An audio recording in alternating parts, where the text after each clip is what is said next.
there are quite a few new things in The Last Babysitter that makes this quite an interesting episode.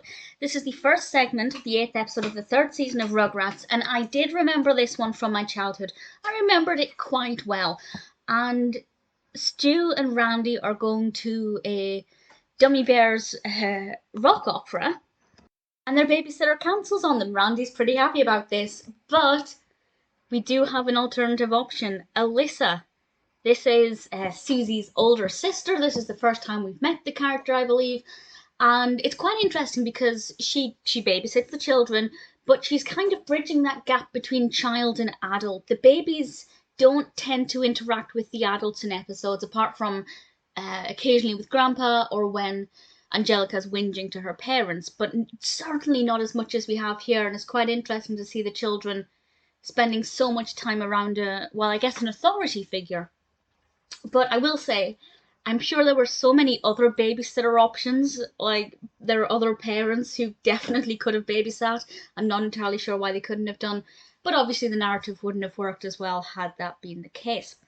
And there's this random kid in this called Sticky. And I'd forgotten about Sticky until I saw him.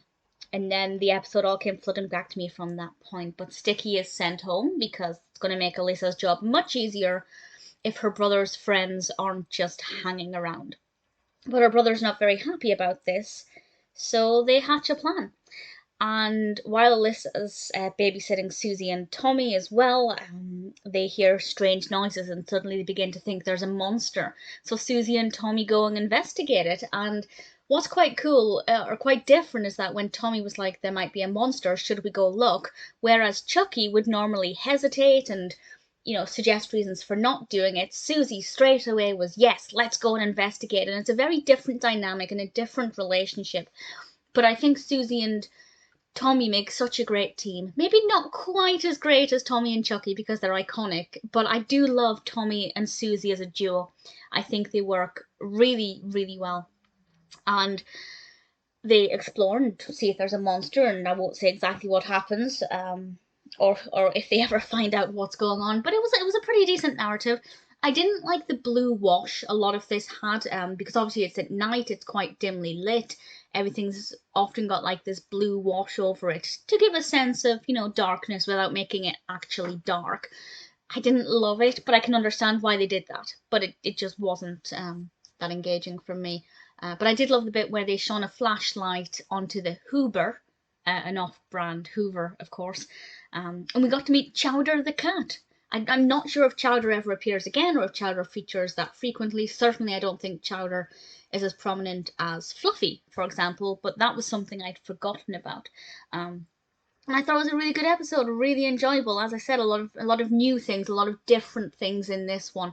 I would have liked Phil and Lil to be in this one, but then that would have meant Betty and Howard would have gone to the concert as well, and I don't think Randy would have put up with that. I think it's enough of an ask for Randy to put up with Stu for the evening. Also, at the very, very end, I guess this is a tiny spoiler, but it doesn't actually spoil the narrative, but at the end, Tommy is tucked up cuddling Reptar, and it's the cutest thing I've ever seen. I really enjoyed it. Tommy and Susie are great together. It was great to get to know more of Susie's family and see more of her house. Yeah, I feel like there would have been better babysitter options, but the narrative wouldn't have existed then, and I certainly enjoyed The Last Babysitter.